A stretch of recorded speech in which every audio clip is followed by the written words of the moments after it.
them, making millions and take care of my children and buy couple rifle, cause that is my defense. And watch out for friends, cause enemies cannot reach me. Lessons I'm learning in my life and that teach me. Yeah. Go on, youth, yeah, go on. Ease yourself, just keep it calm, youth, yeah, star. Only per pressure, I'm a corner. One time it hard to carry on. You no need no girl for turn to, no man for talk to.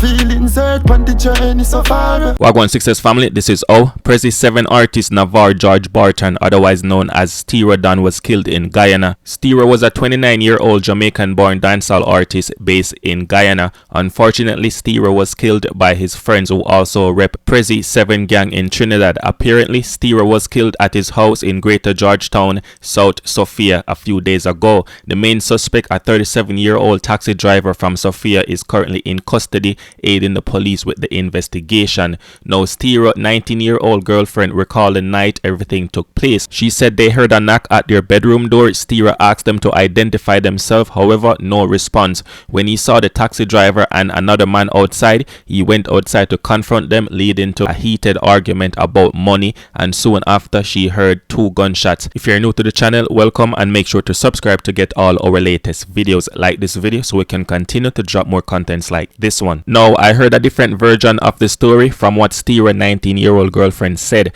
and it came from someone who lives in Guyana. The thing is, crime scene investigators reported finding 2 9mm spent shells and a metal frame at the scene, where his body was discovered lying motionless with a head wound, and was quickly transported to Georgetown Public Hospital, where he was pronounced dead. As I said, I heard something different. However, Stero Don's girlfriend's side of the story is more credible to me, given the consistency of her story with the physical evidence collected at the scene, which would indicate that the murder actually took place right there at their house. What I do believe from the alternative story is that Stero and his so-called friends were involved in a mission, and by mission, you know what I mean, some activities to procure money, which eventually led to an argument over the division of the money.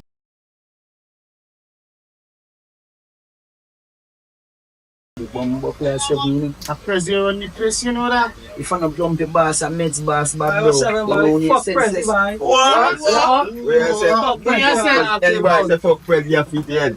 Now, the alternative story I keep referring to said that Stero Don went to them for his fair share of the money from the mission they went on, and that's when the argument occurred and he got killed. According to that story, all that conflicts with Stero's 19-year-old girlfriend's story, who maintains that the dispute occurred at their home. She was on the scene, so I personally believe her. Interestingly, I haven't seen any of the 7 members reacted to this news, and if they did, I do not know about it. Just let me know in the comment section, right? I also haven't seen any of the 6 members mock the 7 either. Maybe they're just saying, this person is not an important person, they more care about the bigger fish. This is what the Guyana News report said. The police blotter right now, a 29-year-old Jamaican man who has been living in Guyana for the past several years, was shot dead yesterday in the Georgetown community of Sophia during an argument with a taxi driver. The Jamaican man has been identified as Navar George Barton, who sings under the name Stero Don. The police in a statement this morning said one of the suspects in the murder has since been arrested and was known to the murder victim. The arrested suspect is from the same Sophia community. Investigators are also seeking another suspect. The police report stated that the Jamaican man was at home with his girlfriend when they heard a knocking at the door. The woman told investigators that while no one answered when they questioned who was knocking, her boyfriend looked out and told her that he knew the 2 men and was going outside to see what they wanted.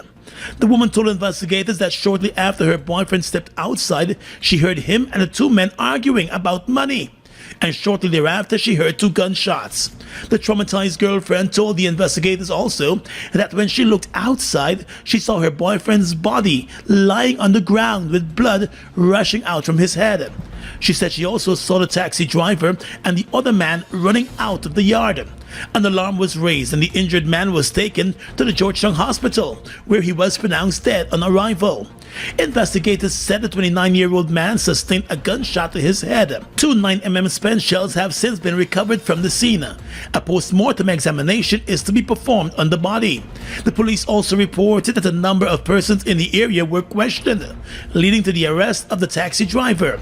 The murder investigation is ongoing tonight. Now, we understand and know how difficult it must be for some artists who cannot break onto the music scene and make a living and take care of themselves and their family. Remind me again, if badness pays, turning to badness does not pay in the long run. By associating yourself with gangs and falling prey to badness often leads to fatal outcomes. Most of these people are not your friends. Watch out for your friends, because enemy oftentimes cannot reach you. It's those closest to you, as Daddy once said. Prezzi 7 artist Stero Don reminds me of Puppy 6, a prominent six-figure that lost his life in Florida while his friends abandoned him during his time of need. And I say that to say this situation highlights the betrayal that can come from within the circle of trusted friends, particularly in volatile world of gang-affiliated dancehall or Trinidad dancehall artists. Stero and Puppy 6 situation should serve as reminders of the treacherous nature of friendships within dangerous circles. And the funny thing is that we will always find artists involved in the music industry having gang connections. My advice to them is to be exceedingly cautious about whom they trust. Trusting the wrong individuals can lead to devastating outcomes, as I said. And you might think, why am I giving advice to gang members or artists involved in criminal activity? And that's because there are many aspects and elements to it. In most cases, these same artists turn everything around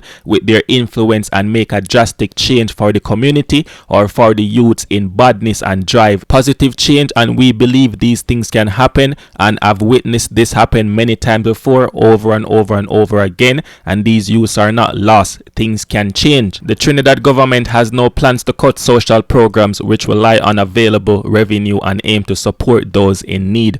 During the pandemic, despite severe economic challenges, the government maintained essential support including food distribution, cash aid, job retention, and keeping small businesses operational. Prime Minister Rowley criticized opposition leader Kamla party for their past initiatives and for misleading the public about supposed value-added tax increase. He clarified that there are no discussions about raising VAT, highlighting that the government had previously reduced VAT from 15% to 12% except for on luxury items. Queen Ifrica recently criticized Shenseea for representing Jamaica in the new World Cup qualifiers kit and said Shenseea should return to Korea and she cannot be the face of Jamaica. Shenseea fired back calmly and decisively, so check out this video. Dirty Shenseea, you can't be no blood clot face of Jamaican woman out of Jamaica. Go suck on yourself and go. When the roll is all out, I'll be standing taller.